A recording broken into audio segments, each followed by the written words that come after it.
Okay, so I'm back in this location. I did buzz up to Vista Butte, which is straight ahead, and then the right-hand turn continues Flagline Tie. So that drops over to Flagline. Turning left would go up and into the closure area. That's the elk calving area. To the right is legal this time of year, whereas turning to the left and heading to the west, that takes you into the elk calving area, not legal until August the 15th. But I wanted to come back down this and take a little bit closer look and talk a little bit more about the 4 different areas of sustainability that I look at. And the first is physical sustainability, the ability of the trail to effectively shed water without a lot of water-based erosion, the ability of the trail to withstand the impacts of the expected users. And in this particular case, we're going to say that this trail is definitely pretty low on that physical sustainability scale. There's not really good water management at all. We've got a lot of soil movement for sure, and it just is not withstanding water-based erosional effect. And part of that, again, is the trail's not in a perfect location.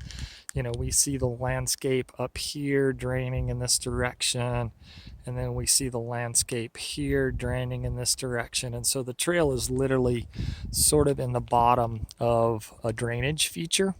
And that's a really horrible place to put a trail, especially in heavy rain events.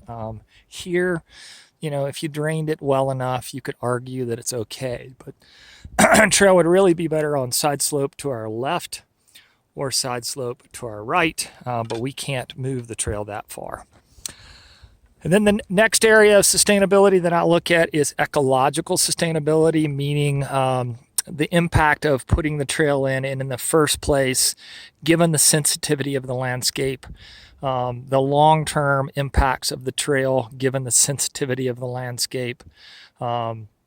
And this is, even though this has not been logged heavily like some of the areas in Phil's and further towards town, you know, it's just not that sensitive. It's a little bit more sensitive of a landscape than, say, the Phil's network area would be when we're crossing roads a lot, but still not overly sensitive.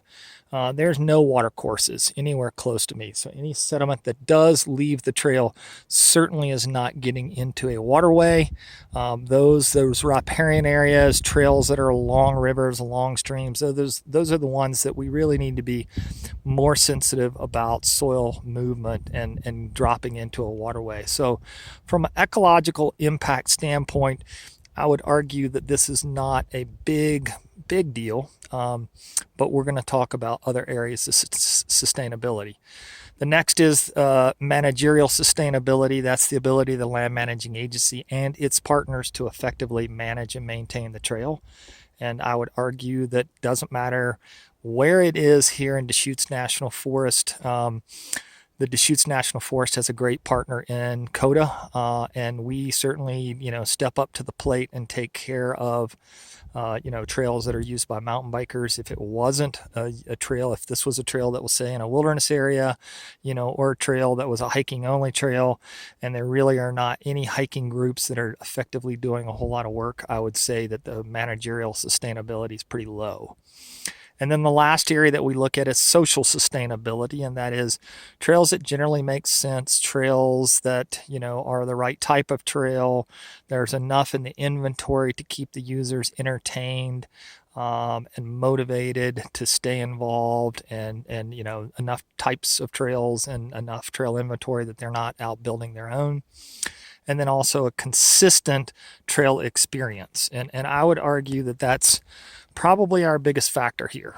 Again, since we're seeing a lot of, you know, kind of movement left and right, riders trying to find the right line, which, you know, ever increases trail width. I'm going to say that social sustainability is pretty low on this particular trail, at least currently. And so, you know, doing some work in here would certainly improve physical sustainability, and then also would improve social sustainability as well.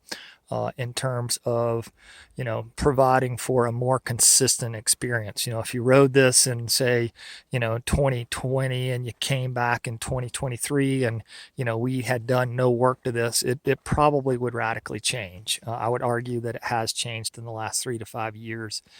Again, because it's pretty low on physical sustainability. But social sustainability, if you came back 5 years after you had a great ride experience on this, it's not going to look the same. And so that's an area that we might consider being pretty important to us. And again, I think if we did some minor alignment shifts down through this particular section, not very long at all, but if we did some minor alignment shifts within the corridor, it's going to improve physical sustainability and also social sustainability, and would be a good long-term, rather big project for us, but I think it could be done pretty easily.